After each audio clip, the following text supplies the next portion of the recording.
जय Jagannath welcome to सुकाद education आपण मैंने समस्त को मोर यूट्यूब चैनल स्वागत जनाऊँ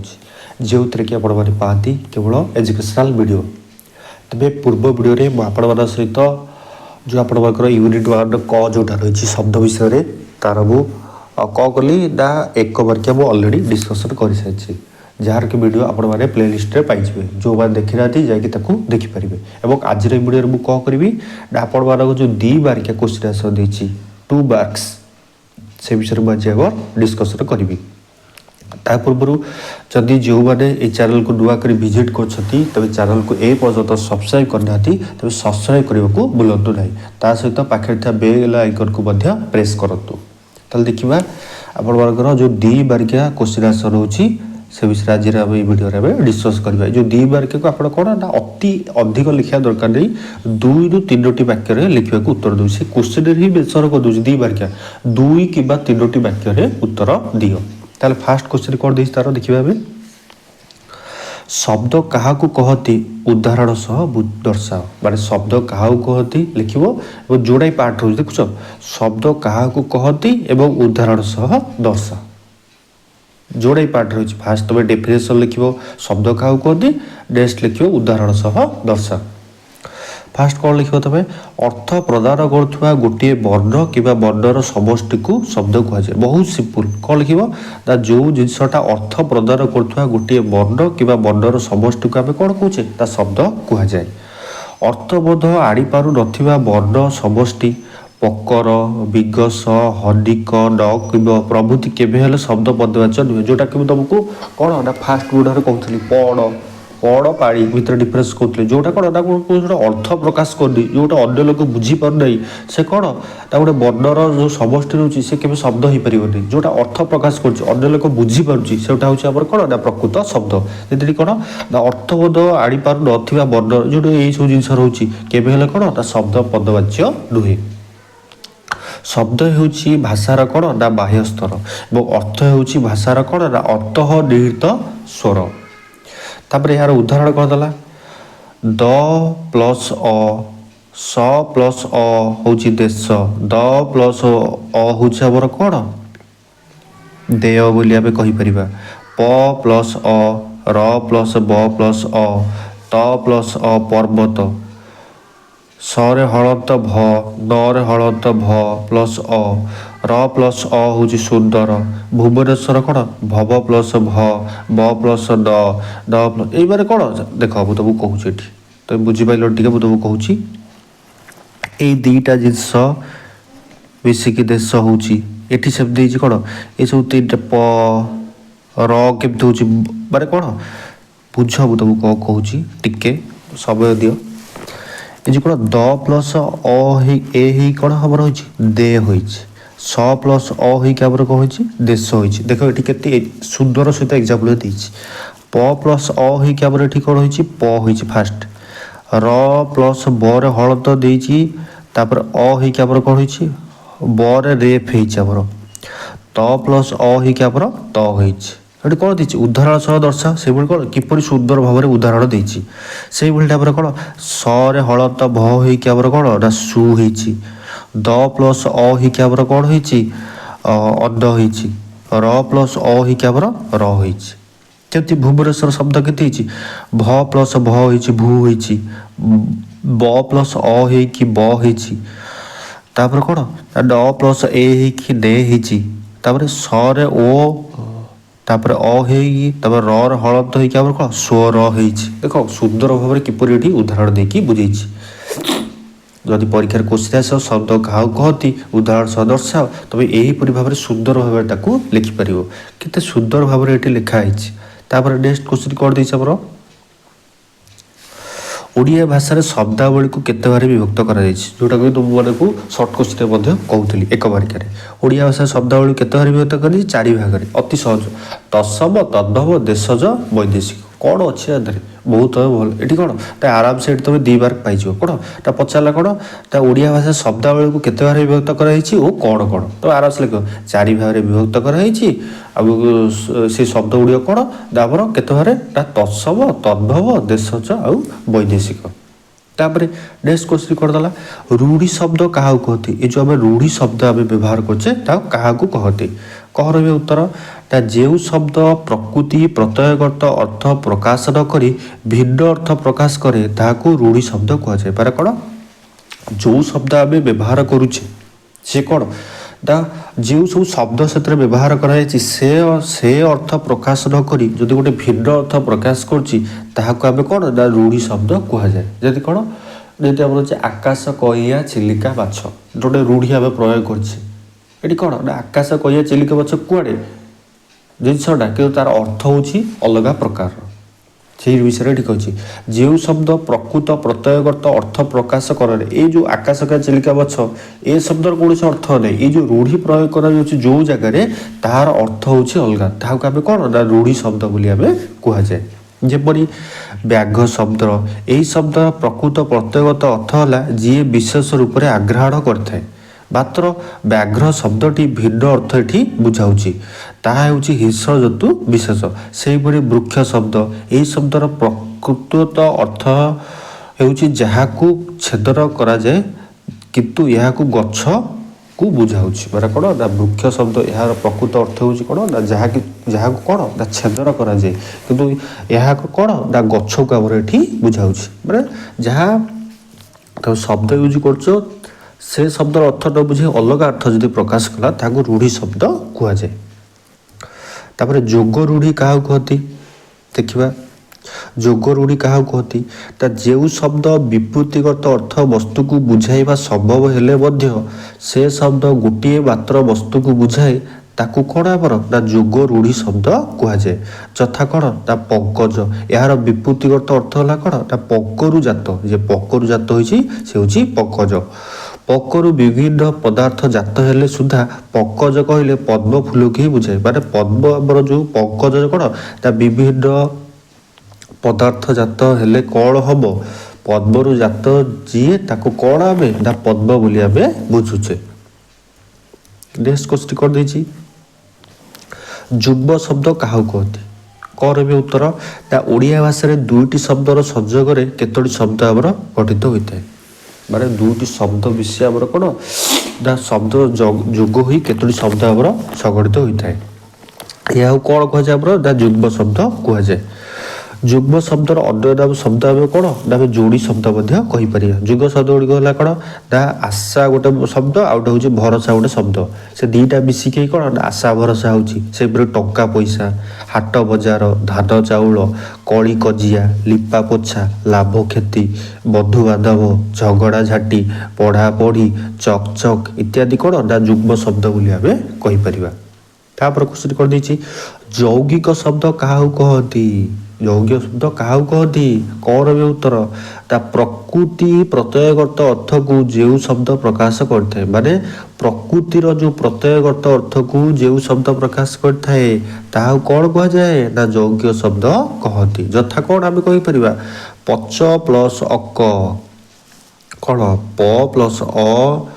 च प्लस क मिसी कौन हो गला आमर ना पाचक है जी पाक करे से पाचक यह ही शब्दर आमर साधारण अर्थ से परी लेखक पालक नायक जे लिखिपारे सी हूँ लेखक जे पालन करिपारे सी हूँ पालक जे नायकत्व ग्रहण करिपारे जे नायक भूमिकार ग्रहण करिपारे सी हूँ आमर नायक तापर क्वेश्चन कर देछि 7 नंबर ओडिया शब्दर केतोटी रूप अच्छी ओडिया शब्दर केतोटी रूप अच्छी ओडिया शब्दर दुईटी रूप अच्छी गोटे हूँ कौन ता गोटे आंगिक आउटे हूँ आमर अन्य रूपटी कौन ना आत्मिक रूप आंगिक रूप शब्दटी को आम आखिरे जो रूप से देखू ताहा हूँ आंगिक बाह्य रूप मैंने आम आखिरे जो रूप को आम देखुचे सेटा हूँ आंगिक रूप मैंने कौन ना बाहुर को जोटा देखा रही बाह्य रूप जेपरी सामाजिक को आम सामाजिक बोली पढ़ुचु आत्मिक रूप कौन ना प्रत्येक शब्द सृष्टि पछरे किसी ना किसी कारण रही माने प्रत्येक शब्द जो सृष्टि होची ता पछरे किसी कारण रही शब्दर विपूति एवं अर्थ यार हूँ आमर कौन ना आत्मिक रूप जेपरी कौन ना सामाजिक किपरि समाज प्लस इक अर्थात मनीषर गोष्ठीगत भाव में जो विचार करे ताको आम कौन ना सामाजिक बोली कहूचे सेठी गोटे देखिबार शैली गोटे अलग एठी मध्य अलग नेक्स्ट क्वेश्चन कौन देई वचन क्या कहती वचन क्या कहती जहाद्वारा वस्तु बा प्राणीर संख्या गणना करी जड़ा पड़े ताहाको आमे कौन ना वचन कहते जहाद्वारा कौन हो जाए ना वस्तु कि प्राणी गणना करी जड़ा पड़े ताहाको कौन ना वचन कह जाए। ओडिया भाषा दुईटी वचन अच्छी कौन ना फास्ट हूँ एक वचन और नेक्स्ट हूँ कौन ना बहु वचन। तापर क्वेश्चन कौन देती पुरुष जात्री और कविर स्त्रीलिंग शब्द लेख माने पुरुष जात्री एवं कवि यार एटा पुलिंग देछि यार स्त्रीलिंग लेख पुरुष जात्री स्त्रीलिंग कौन हम ना नारी जात्री एवं कविर स्त्रीलिंग कौन हम और नारी कवि आम कहीपर। तापर 10 नंबर क्वेश्चन कौन देछि एक वचन दुईटी उदाहरण दियो एक वचन दुईटी उदाहरण तुम किपर दे पारिबो खंडीए बही गोटे जिनिस ये हूँ आम कौन एक वचन जदि आपको बहु वचन लिख कौन कौन लिख ना बही गुड़िक ये हूँ आम बहु वचन एवं जिनिस गोटे जिनिस जब बहु वचन लिख कौन लिख ना जिनिस गुड़िक हो गला कौन हो बहु वचन हो। तापर 11 नंबर क्वेश्चन कौन देछि बहु वचन क्या कहुए कौन रही उत्तर ना जो शब्द व्यवहार द्वारा वस्तु आ प्राणीर संख्या एक रु अधिक बोली जना पड़े सॉरी बुझी बहुत सहज कौन ना जो शब्द व्यवहार कले वस्तु या प्राणीर संख्या गोटे बदल में अधिक जड़ा पड़े ना बहु गुड़िक जड़ा पड़े ताहू कौन ना अति सहज बहु वचन कहती। उदाहरण कौन ना गछ गुड़िक लगागला पिला माने खेलिबाकू गले लोक ठीक नेता बाछिले ये सब कौन ना बहु वचन। तापर क्वेश्चन कर दीची वचन क्या कहती यह केते प्रकार उत्तर कौन रहा जहाद्वारा वस्तु बा प्राणीर संख्या गणना करी जड़ा पड़े ताहाको वचन कहुए एवं ओडिया भाषा दुईटी वचन व्यवहार करा जाए कौन ना एक अर्थ एक वचन एवं एक रु जदि अधिक अर्थ हुए ताहा कौन ना बहु वचन व्यवहार करता। तापर क्वेश्चन कर दीची एक वचन बहु वचन क्या कहती कौन रही उत्तर ना एक वचन कौन ना जो शब्द व्यवहार द्वारा वस्तु बा प्राणीर संख्या एक माने गोटे बोली जड़ा पड़े सी हूँ एक वचन यथा कौन ना कुकुर घरटे बो छात्रटी गछ नदी ये सब गुड़िक भाव कौन ना एक वचन एवं बहु वचन कौन ना जो शब्द व्यवहार द्वारा वस्तु आ प्राणीर संख्या एक रु अधिक जड़ा पड़े ताहू कौन कह जाए ना बहु वचन कहती। एवं यथा कौन कौन आम्भे मैंने स्कूल को जीवु जब मु स्कूल को जीवु चल सी हूँ एक वचन किंतु आम्भे मैंने स्कूल को जीव कौन एक रु अधिक संख्या हो गला ताले कौन से हूँ बहु वचन। लोक आसी जीवे चढ़े उड़ी गले ये सब गुड़िक आम कौन ना बहु वचन। तापर पुरुष को केते भाग विभक्त करा भाषा पुरुष को 3 भाग विभक्त करा फास्ट हूँ प्रथम पुरुष सेकेंड हूँ द्वितीय पुरुष थर्ड हूँ तृतीय पुरुष। तापर क्वेश्चन कर बेगर दुईटी शब्द लिख बेगर दुईटी शब्द कौन लिख ना दर्धुर भेक बंडुक ये हूँ कौन ना तार प्रति शब्द बुझीपार बेगर कहूली आपण देह भल लगे बोली बेगर दुईटी प्रति शब्द कौन ना बेगर हूँ दर्धुर भेक आउ बंडुक। तापर क्वेश्चन कर अग्निर दुईटी शब्द लिख अग्निर कौन ना अदल आ चित्र भानु हूँ अग्निर दुईटी शब्द। तापर क्वेश्चन हरि शब्दर दुईटी शब्द लिख हरि कौन ना विष्णु श्रीकृष्ण लक्ष्मी प्रिया भी तुम लिखिपर बुझीपार। तापर क्वेश्चन कर दीजिए कुम्भीर शब्दर दुईटी शब्द लिख कुम्भीर शब्दर दुईटी शब्द कौन लिख ना पिंग चक्षु मगर शंकु मुख ये कौन ना कुम्भीर दुईटी शब्द लिखिपर। तापर क्वेश्चन दुईटी पर्तुगीज शब्द लिख जो दुईटी पर्तुगीज शब्द रोचे लिख कौन आचार आत कराणी फालतु ये सब जिस कौन आमर ना पर्तुगीज शब्द।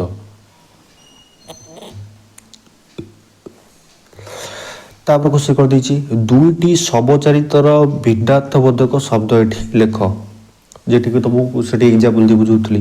Cool cool Anil Anil cool हूँ माने एका साउंड शुआ जाऊँगी कि तार अर्थ हूँ अलग कूल हूँ मत्स ए कूलर मान हूँ नदी तट ये जो अनिल यह हूँ कौन आमर ना पवन କିନ୍ତୁ ଏ ଅନିଳର ମିନିଂ କ'ଣ ହେଉଛି, ଯାହା ନୀଳ ନୁହେଁ ତାକୁ ଆମେ କ'ଣ ନା ଅନିଳ ବୋଲି କହୁଛେ। ତାପରେ 21 କ୍ୱେଶ୍ଚିନ୍ କରିଦେଇଛି, ସ୍ୱର ସନ୍ଧି କାହାକୁ କହନ୍ତି? ବହୁତ ସିମ୍ପୁଲ। ସ୍ୱର ସନ୍ଧି କାହାକୁ କହନ୍ତି? ସ୍ୱର ବର୍ଣ୍ଣ ସହିତ ସ୍ୱର ବର୍ଣ୍ଣର ମିଳନରେ ଯେଉଁ ସନ୍ଧି ଉଚ୍ଚାରିତ ହୋଇଥାଏ ତାକୁ କ'ଣ ଆମକୁ ନା ସ୍ୱର ସନ୍ଧି କୁହାଯାଏ। ଏମିତି ତୁମେ ଲେଖିପାରିବ, ନହେଲେ ଏମିତି ଲେଖିପାରିବ, ପରସ୍ପର ସନ୍ନିହିତ ପୂର୍ବ ପଦର ଶେଷ ବର୍ଣ୍ଣ ଏବଂ ପରପଦର ଆଦ୍ୟ ବର୍ଣ୍ଣର ମିଳନକୁ ସ୍ୱର ସନ୍ଧି କୁହାଯାଏ। ମାନେ କ'ଣ, ଯେହେତୁ ମୁଁ ତୁମକୁ କହୁଛି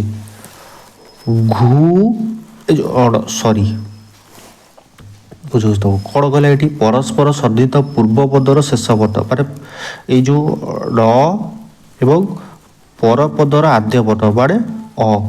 ଏଇ ଦୁଇଟାର ମିଶ୍ରଣରେ ଯେଉଁ ସନ୍ନିହିତ ହେଉଛି, ପରସ୍ପର ସନ୍ନିହିତ ଦୁଇଟି ସ୍ୱର ବର୍ଣ୍ଣର ମିଳନ ଦ୍ୱାରା ଯେଉଁ ସନ୍ଧି ସୃଷ୍ଟି ହୋଇଥାଏ ତାହାକୁ ସ୍ୱର ସନ୍ଧି କୁହାଯାଏ। ମାନେ ଦୁଇଟି ସ୍ୱର ବର୍ଣ୍ଣର ମିଳନରେ ଯେଉଁ ସନ୍ଧି ସୃଷ୍ଟି ହୋଇଥାଏ ତାକୁ ସ୍ୱର ବର୍ଣ୍ଣ କୁହାଯାଏ। ସିମ୍ପଲ କଥା। ଗୁଣ ପ୍ଲସ୍ ଅକ୍ଷର ଗୁଣାକ୍ଷର, ସର୍ବ ପ୍ଲସ୍ ଉଚ୍ଚ ସର୍ବୋଚ୍ଚ, ବୁଝିପାରୁଛ। ତାପରେ କ୍ୱେଶ୍ଚିନ୍ କ'ଣ ଦେଇଛି, ବ୍ୟଞ୍ଜନ ସନ୍ଧି କାହାକୁ କହନ୍ତି ଏବଂ ଉଦାହରଣ ସହ ଲେଖ। କ'ଣ ବି ଉତ୍ତର ନା ପରସ୍ପର ସନ୍ନିହିତ ବ୍ୟଞ୍ଜନ ବର୍ଣ୍ଣ ସହିତ ସ୍ୱର ବର୍ଣ୍ଣ କିମ୍ବା ବ୍ୟଞ୍ଜନ ବର୍ଣ୍ଣ ମିଳନକୁ ବ୍ୟଞ୍ଜନ ସନ୍ଧି କୁହାଯାଏ। ମାନେ କ'ଣ ନା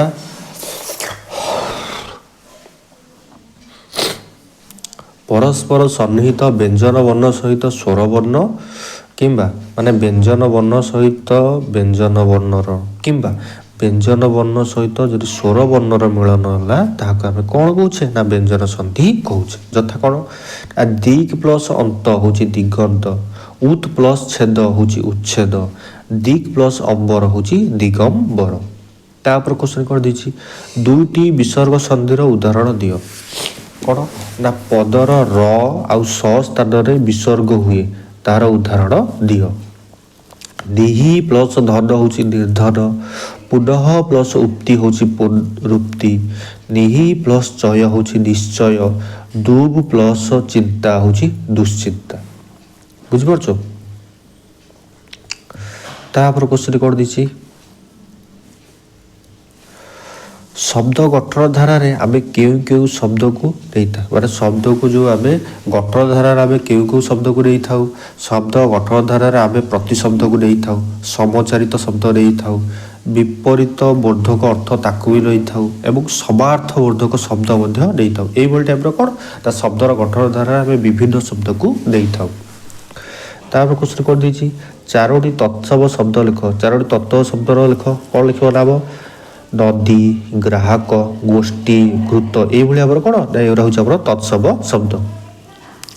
ଚାରୋଟି ଦେଶ ଶବ୍ଦ ଲେଖ। କ'ଣ ଲେଖିବ, ଏଣ୍ଡୁରି, କୋରଡ଼,